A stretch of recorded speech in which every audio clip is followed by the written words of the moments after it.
ഈ ലോകത്ത് ഓരോ വ്യക്തിയും വ്യത്യസ്തനാണ്. അത് ഈ സൃഷ്ടിയുടെ സൗന്ദര്യമാണ്. വർണ്ണപ്പകിട്ടാർന്ന നിരവധി പുഷ്പങ്ങൾ ഉണ്ടാകുമ്പോഴാണ് അതൊരു പൂന്തോപ്പാകുന്നത്. ഓരോ പുഷ്പത്തിനും അതിൻ്റേതായ അഴകും ആകർഷണവുമുണ്ട്. ഈ ലോകത്ത് ഓരോ വ്യക്തിയുടെയും കഴിവുകൾ വ്യത്യസ്തമാണ്. അത് ഈ സൃഷ്ടിയുടെ വൈഭവമാണ്. ഓരോ വ്യക്തിയും സ്വയം പര്യാപ്തനാണ്. സ്വന്തം കാര്യശേഷിയും ബുദ്ധിശക്തിയും എല്ലാ വ്യക്തിയിലുമുണ്ട്. പക്ഷേ അവനവനിൽ വിശ്വാസമില്ല. അതുകൊണ്ട് തന്നെ നമ്മുടെ കഴിവുകൾ പുറത്തു കൊണ്ടുവരുവാൻ സാധിക്കുന്നില്ല. പ്രകൃതി നമുക്ക് വളരുവാനും വികസിക്കുവാനുമുള്ള നിരവധി അവസരങ്ങൾ തരുന്നുണ്ട്. പക്ഷേ നമ്മൾ അവസരങ്ങൾ പാഴാക്കി കളയുന്നു. അവസരങ്ങൾ വേണ്ട രീതിയിൽ ഉപയോഗിക്കുന്നവർ ജീവിത വിജയം കൈവരിക്കുന്നു. നമ്മുടെ ജീവിതത്തെ നമ്മൾ അതിൻ്റെ ശരിയായ കോണിൽ നിന്ന് നോക്കിക്കാണുമ്പോൾ ജീവിതത്തിൻ്റെ ലക്ഷ്യമെന്തെന്നറിയുവാനും നമുക്ക് സ്വയം പരിവർത്തനപ്പെടുവാനും സാധിക്കും.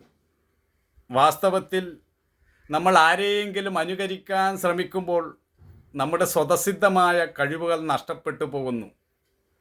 ഇന്ന് ലോകജീവിതം എടുത്തു നോക്കിയാൽ അധികം പേരും അനുകരണ സ്വഭാവമുള്ളവരാണെന്ന് കാണാം. നമ്മൾ മറ്റുള്ളവരെ അനുകരിക്കാൻ ശ്രമിക്കുമ്പോൾ നമ്മുടെ വ്യക്തിത്വം നഷ്ടപ്പെടുന്നു. നമുക്ക് നമ്മെ തന്നെ പഠിക്കുവാനും മനസ്സിലാക്കാനും കഴിയുമ്പോൾ നമ്മുടെ കഴിവുകൾ ഓരോന്നും നമുക്ക് പുറത്തു കൊണ്ടുവരുവാൻ സാധിക്കും. നമ്മുടെ വ്യക്തിത്വത്തെ പറ്റി ശരിക്ക് മനസ്സിലാക്കുകയും അതിൻ്റെ പോരായ്മകൾ നാം സ്വയം പരിഹരിക്കുകയും ചെയ്യുമ്പോൾ നമ്മിൽ തന്നെ ഒരു ആത്മവിശ്വാസം ദൃഢപ്പെട്ടു വരും. ആത്മവിശ്വാസമില്ലാത്തവന് ഈ ലോകത്ത് ഒരു മേഖലയിലും ശോഭിക്കുവാൻ കഴിയുകയില്ല. മറ്റുള്ളവർ പറയുന്നതനുസരിച്ച് പ്രവർത്തിക്കുന്ന വെറുമൊരു യന്ത്രം മാത്രമാകരുത് നമ്മുടെ ജീവിതം. ഓരോ മൊട്ടും സ്വയം പിരിയണം, എങ്കിലേ അതിന് പരിമളമുണ്ടാവുകയുള്ളൂ. എന്തിനോടെങ്കിലും ഒട്ടി നിൽക്കുന്നിടത്തോളം ഒരു കാര്യം നിഷ്പക്ഷമായി ചിന്തിക്കുവാനോ സത്യസന്ധമായി വിലയിരുത്തുവാനോ സാധിക്കുകയില്ല. എല്ലാ തരത്തിലുള്ള ആശയങ്ങളും കുത്തി നിറച്ചതാണ് നമ്മുടെ മനസ്സ്. നിരവധി ആശയങ്ങളും നിരവധി അഭിപ്രായങ്ങളും കൊണ്ട് നമ്മുടെ മനസ്സിനെ ബന്ധിച്ചിരിക്കുകയാണ്. നല്ല ഇച്ഛാശക്തിയും ധൈര്യവും ഉണ്ടെങ്കിൽ മാത്രമേ ഇതിൽ നിന്നും പുറത്തു കടക്കുവാൻ സാധിക്കുകയുള്ളൂ. നമുക്ക് വ്യക്തമായ ഒരു കാഴ്ചപ്പാടില്ലാത്തത് കൊണ്ടാണ് നമ്മുടെ മനസ്സ് സംഘർഷഭരിതമായി തീരുന്നത്. വ്യക്തമായ കാഴ്ചപ്പാടുണ്ടാകുമ്പോഴാണ് നമുക്ക് ശാന്തിയും സമാധാനവും കൈവരിക്കുവാൻ കഴിയുന്നത്. കടം വാങ്ങിയ അറിവും കടം വാങ്ങിയ ചിന്തകളും നിറഞ്ഞ മനസ്സിൽ എങ്ങനെ ഒരു ഉൾക്കാഴ്ച ഉണ്ടാകും?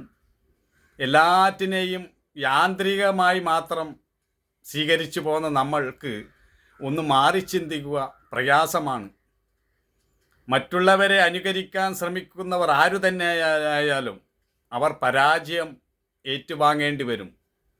നമ്മുടെ സ്വന്തം മനസ്സിനെ പണയം വെച്ചുകൊണ്ട് കടം വാങ്ങിയ അറിവിലാണ് നമ്മൾ ജീവിക്കുന്നത്. ഒരു വ്യക്തിയുടെ വളർച്ചയ്ക്ക് ആവശ്യമായ പ്രാണവായുവാണ് സ്വാതന്ത്ര്യം. നമ്മൾ ബാഹ്യമായി സ്വതന്ത്രരാണെന്ന് കണ്ടേക്കാം, എന്നാൽ ഉള്ളിൻ്റെ ഉള്ളിൽ പല പിരിമുറുക്കങ്ങളും അനുഭവപ്പെടുന്നുണ്ടാകും. നമ്മൾ ആശയക്കുഴപ്പത്തിലാണ് ജീവിക്കുന്നത്. ആശയക്കുഴപ്പമില്ലാതെ ജീവിക്കണമെങ്കിൽ നല്ല തിരിച്ചറിവും ഉൾക്കാഴ്ചയും ഉണ്ടായിരിക്കണം.